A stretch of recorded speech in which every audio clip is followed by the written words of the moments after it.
मृत्यु के 24 घंटे बाद आत्मा अपने घर क्यों लौटती है? प्रिय मित्रों, गरुड़ पुराण में बता पाया गया है कि जब किसी की मृत्यु होती है तो उसकी आत्मा 24 घंटे बाद अपने घर दोबारा से आती है। प्रिय मित्रों, मृत्यु एक ऐसा सत्य है जिससे कोई बच नहीं सकता है, नहीं इसको टाला जा सकता है। जब किसी की मृत्यु होती है तो उसकी आत्मा भौतिक शरीर से निकलकर सूक्ष्म रूप में उस स्थान पर घूमती रहती है जहां उसने अपने जीवन में अंतिम समय बिताया है, जहां उसकी आत्मा ने शरीर को त्यागा है, क्योंकि वह अपनी सांसारिक मोहमाया में उलझा रहता है। क्नॉइस प्रिय मित्रों, उसे यह आभास नहीं होता है कि वह इस संसार से भौतिक शरीर को त्याग दिया है। आत्मा को अपने प्रियजनों का मोह सताने लगता है। उसके परिजन उसके मन अपनी ओर आकर्षित करता रहता है। प्रिय मित्रों, आत्मा फिर से अपने शरीर में प्रवेश करने की कोशिश करता है। बार बार अपने शरीर में प्रवेश करने की कोशिश करती है, पर उसे यह आभास नहीं होता है कि उसने संसार को त्याग दिया है। उसे इस संसार को त्यागना बहुत कष्टदायक होता है। प्रिय मित्रों, फिर यमदूत या देवदूत उसके कर्मों के हिसाब से उसकी आत्मा को लेने आता है। आत्मा को 24 घंटे के अंदर यमराज के सामने प्रस्तुत किया जाता है, जहां उसके कर्मों का लेखा जोखा चित्रगुप्त करते रहता है। उसके कर्मों के लेखा जोखा करने के बाद आत्मा को फिर से यमदूत 24 घंटे के बाद धरती पर छोड़ दिया जाता है, जहां उसके परिवारजन उसे बुलाते रहते हैं। यह यात्रा आत्मा के कर्मों के अनुसार बहुत कष्टदायक या प्रेरणादायक होता है। प्रिय मित्रों, गरुड़ पुराण जो हिंदू धर्म के 18 महापुराण में से एक है। इस पुराण में मनुष्य जन्म मरण से लेकर आत्मा से जुड़ी सारी बातों का विस्तृत रूप जानकारी दिया गया है। तो आइए शुरुआत करते हैं गरुड़ पुराण की उस ज्ञानवर्धक प्रस्तुति को कि मनुष्य के मरने के बाद उसके आत्मा 24 घंटे बाद अपने घर क्यों लौटती है।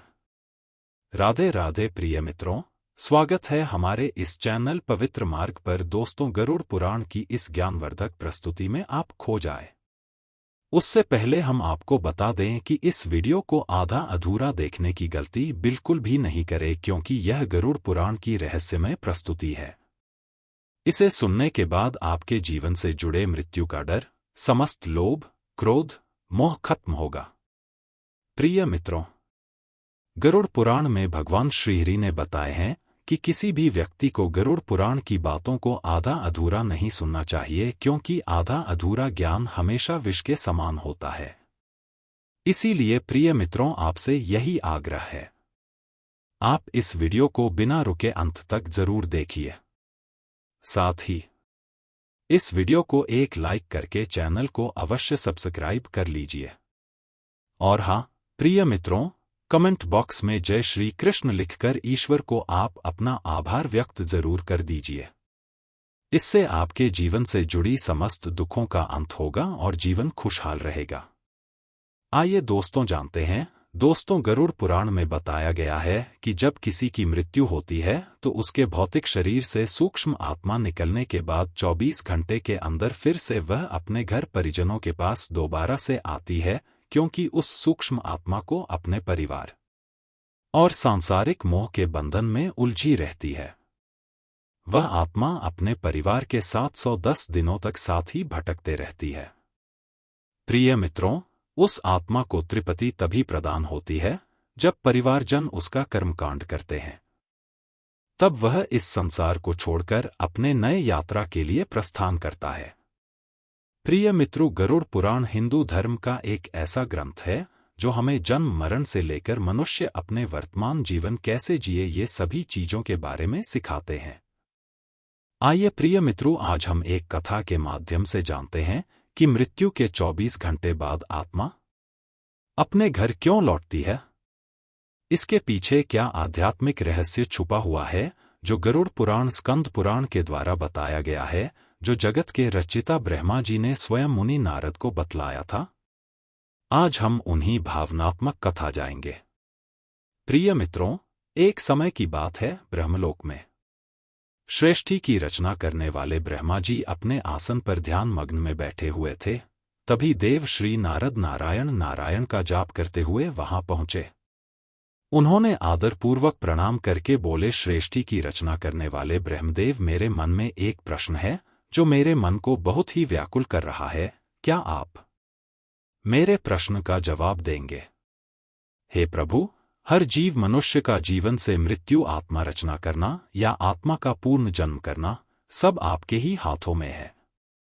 हे प्रभु, मैं ये जानना चाहता हूं कि जब किसी की मृत्यु होती है तो मृत्यु 24 घंटे बाद आत्मा अपने परिवारजन के पास क्यों लौटती है? क्या उसे अपने प्रियजनों का याद सताने लगती है या ये कोई प्राकृतिक का नियम है? फिर ब्रह्मदेव ने नारद की बातों को सुनकर मुस्कुराए और बोले, हे देव श्री नारद, आपका यह प्रश्न बहुत ही उत्तम और महत्वपूर्ण है, जो हर उस मानव जाति लिए उसके जन्म, मृत्यु और पुनर्जन्म पर आधारित है।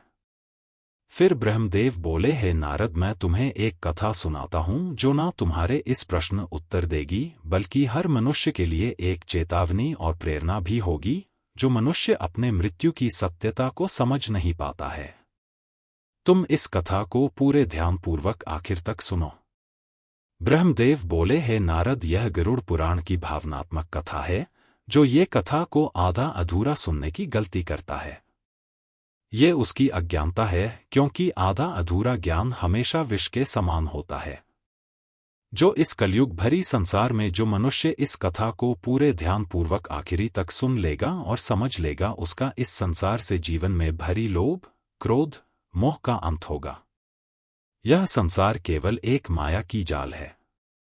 इस संसार जो भी कुछ घटता है, यह प्राकृतिक का परिणाम होता है।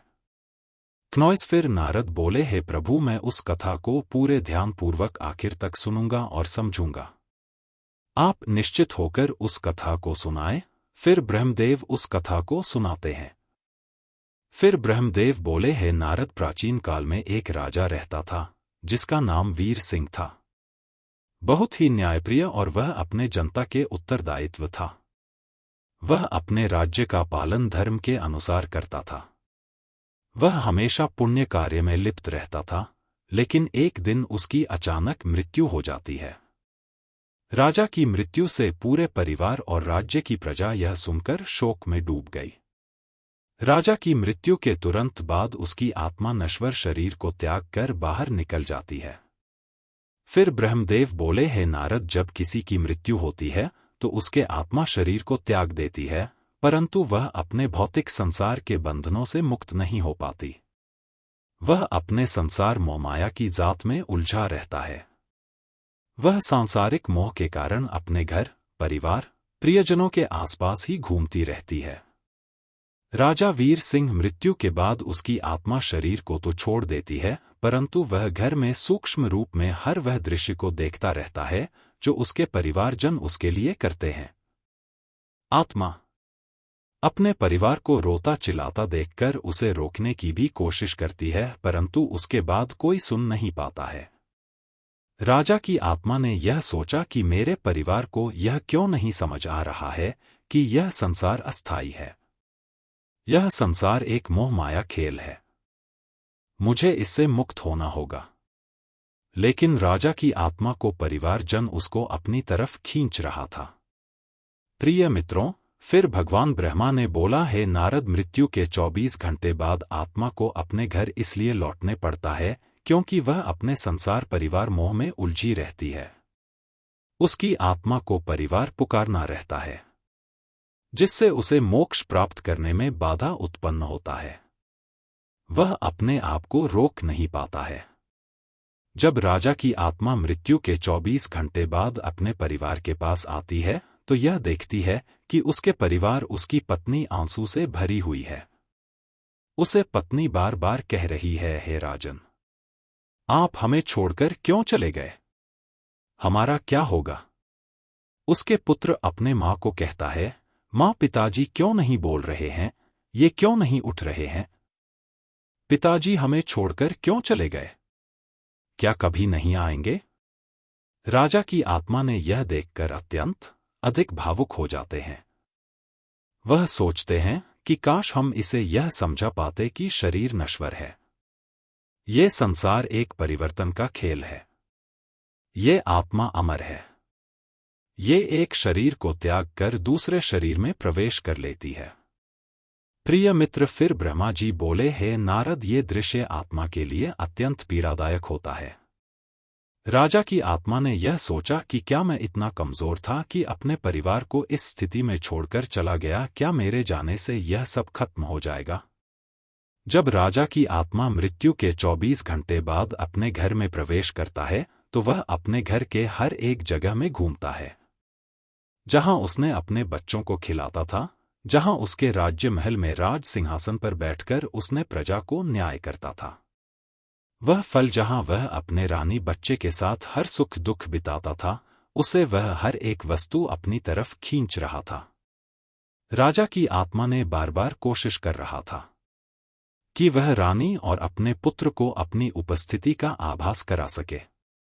उसने रानी के पास जाकर धीरे से कहा, हे प्रिय, मैं तुम्हारे पास हूं, तुम्हारा ये विलाप मुझे कमजोर कर रहा है। मुझे इस संसार से मोक्ष पाने के लिए कृपा करें। लेकिन उसकी आवाज रानी को सुनाई नहीं दे रहा था। उसने अपने पुत्र के सिर पर हाथ रखा और कहा, हे पुत्रे, संसार एक यात्रा है, हर आत्मा को इसे छोड़कर आगे बढ़ना पड़ता है। तुम मेरे बिना भी मजबूत बन सकते हो। लेकिन उसके पुत्र उसकी आवाज नहीं सुन पा रहा था। फिर आत्मा ने निराश होकर अपने परिवार की ओर देखा और कहा, क्या यह मेरा मोह है जो मुझे संसार इच्छा में बांध रहा है, या उनके आंसू जो मुझे रो रो कर पुकार रहा है? नारद अब समझ गया कि मृत्यु के 24 घंटे बाद आत्मा अपने घर क्यों लौटती है। फिर नारद ने भगवान ब्रह्मदेव प्रणाम दिया और तुरंत राजा के राज्य महल में जा पहुंचा, जहां उसके मृत शरीर था, जहां उसकी आत्मा घूम रहा था। क्नॉइस। नारद को वहां पहुंचने के बाद वातावरण पवित्र और शुद्ध हो गया। उन्होंने राजा की आत्मा को सूक्ष्म रूप में देखा और बोले, हे राजन, तुम्हारा मोह ही तुम्हारी सबसे बड़ी बाधा है जो तुम्हें मोक्ष पाने में उत्पन्न कर सकता है। हे राजन, यह संसार एक कर्मों का चक्र है। तुम्हारा शरीर या नश्वर संसार का हिस्सा नहीं है। तुम्हारी आत्मा को इस मोह को त्याग कर इससे आगे बढ़ना है, लेकिन तुम्हारे प्रियजनों मोहमाया तुम्हें अपने कर्मों से रोक रहा है। फिर नारद ने राजा के परिवार को समझाने के लिए अपनी वीणा उठाई और गरुड़ पुराण के श्लोक समझाने लगा। बोले, हे राजन, आत्मा अमर अजर है, ये तो मरता नहीं, इसका अंत होता है। यह मनुष्य की मृत्यु के बाद की आत्मा का एक यात्रा है। जिसने संसार में जन्म लिया है उसे एक ना एक दिन को छोड़कर सभी को जाना है। मृत्यु केवल एक नाटक है। ये आत्मा का मोक्ष पाने की प्रक्रिया है। रानी और राजा के पुत्र ने नारद की बातों को सुनकर शांत हुआ। नारद रानी समझाया, हे राजन, तुम्हारा शोक राजा की आत्मा को बाधित कर रहा है। यदि तुम सच में उनसे प्रेम करते हो तो उनके मोक्ष के लिए तुम भगवान की प्रार्थना करो।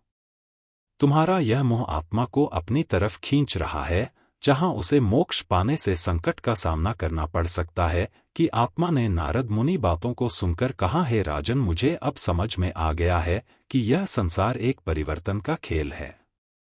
मृत्यु केवल एक सांसारिक नाटक है। मेरा आत्मा का उद्देश्य है किस मोह से मुक्त होकर ईश्वर की ओर बढ़ना है, ताकि मुझे मोक्ष पाने में बाधा उत्पन्न नहीं हो, लेकिन है मेरे प्रियजनों के आंसू मुझे रोक मोक्ष पाने में रहा है। क्या अब मैं कभी परिवार को देख पाऊंगा? फिर नारद मुनि ने मुस्कुराते हुए कहा, हे राजन, तुमने अपने जीवन में जो प्रेम और आदर कमाया है वह हमेशा इस संसार में तुम्हारे परिवार के साथ रहेगा। तुम उन्हें सूक्ष्म रूप से देख सकते हो, लेकिन अब तुम्हें अपनी यात्रा शुरू करनी होगी।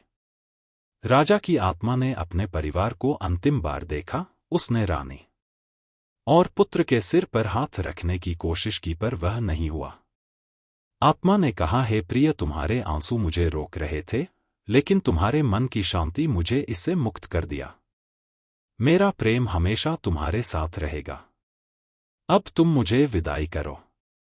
रानी ने रोते हुए कहा, हे स्वामी, मैं अब समझ चुकी हूं कि ये संसार केवल एक अस्थायी पराग है। ये एक परिवर्तन का चक्र है। मैं आपको रोकूंगी नहीं। मैं आपके आत्मा की शांति के लिए ईश्वर से प्रार्थना करूंगी। फिर नारद बोले, हे आत्मा, अब तुम संसार और भौतिक मोह को त्याग कर तुम अपने मोक्ष की यात्रा के लिए प्रस्थान करो।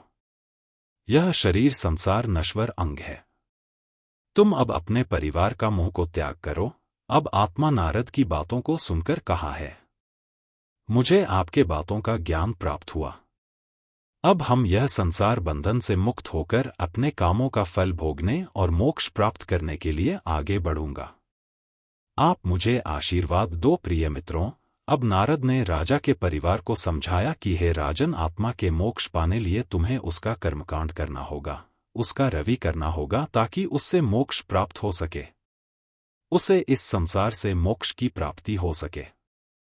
फिर नारद बोले, हे राजन, उसके शांति के लिए तुम्हें गरुड़ पुराण की पाठ करवाना होगा, पूजा अनुष्ठान करवाना होगा। पिंडदान और श्राद्ध से आत्मा को तृप्ति प्रदान होती है। यह कर्म आत्मा के मोक्ष पाने का रास्ता बनता है, जिससे उसकी आत्मा भटकती नहीं है। प्रिय मित्रों, राजा की परिवार ने नारद की बातों को दृढ़ संकल्प किया और राजा की आत्मा के मोक्ष प्रदान करने के लिए उसका श्राद्ध पिंड दान किया, गरुड़ पुराण का पाठ किया, पूजा अनुष्ठान हवन किया।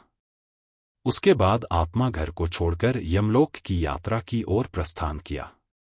वह हमेशा के लिए परिवार से अलविदा हो गया। प्रिय मित्रों, यह कथा हमें यह प्रेरणा देती है कि मृत्यु केवल एक जीवन की यात्रा है। हमारा आत्मा अमर अजर होता है, वह कभी भी नहीं मरता है। मनुष्य की मृत्यु के 24 घंटे बाद आत्मा अपने घर इसलिए लौटती है क्योंकि उसके परिवारजनों से बुलाता रहता है। परिवार को रोना चिल्लाना उसे बहुत व्याकुल करता रहता है। उसे यह समझना इतना आसान नहीं होता है कि वह इस नश्वर संसार त्याग दिया है। यह समय आत्मा के लिए बहुत ही कष्टदायक होता है। यह संसार केवल एक परिवर्तन का चक्र है। प्रिय मित्रों, क्नॉइस गरुड़ पुराण हमें सिखाता है, ये जीवन हमारे कर्मों का फल है। ये ग्रंथ में ये समझने की प्रेरणा देता है, हर जीव प्राणी का जीवन ईश्वर है। जो मनुष्य, जीव, प्राणी जन्म लिया है, उसे इस संसार से मुक्त होकर ईश्वर मिलन होना है। प्रिय मित्रों, गरुड़ पुराण हिंदू धर्म के महान ग्रंथ में से एक है। यही हमारे जीवन को सही दिशा में चलने का ज्ञान देता है, जो हमें यह सिखाता है, मनुष्य का जन्म मृत्यु केवल संसार बंधन का मोह है। यह ग्रंथ न केवल जीवन और मृत्यु के रहस्यों के बारे में बतलाता है, बल्कि यह भी समझाता है कि मनुष्य अपने जीवन को किस प्रकार सही दिशा में ले जाकर जीवन को बेहतरीन बना सकता है। प्रिय मित्रों, गरुड़ पुराण हिंदू धर्म का वह ग्रंथ है जो मनुष्य के जन्म मरण से लेकर वर्तमान जीवन कैसे जिए, इन सभी चीजों के बारे विस्तार बतलाता है। प्रिय मित्रों, जीवन एक दुर्लभ अवसर है जिसे हम सही दिशा में ले जाकर आत्मा को मोक्ष की ओर अग्रसर कर सकते हैं।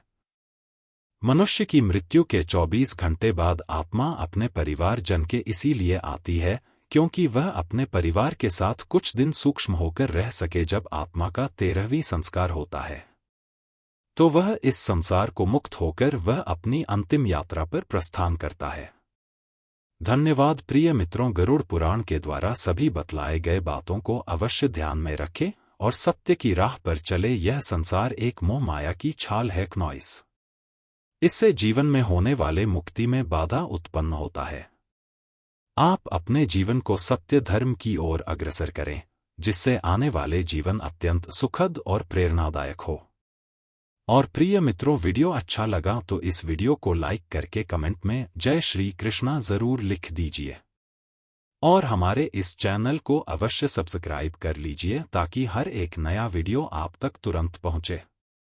धन्यवाद। हर हर महादेव। ओम नमः शिवाय। राधे राधे।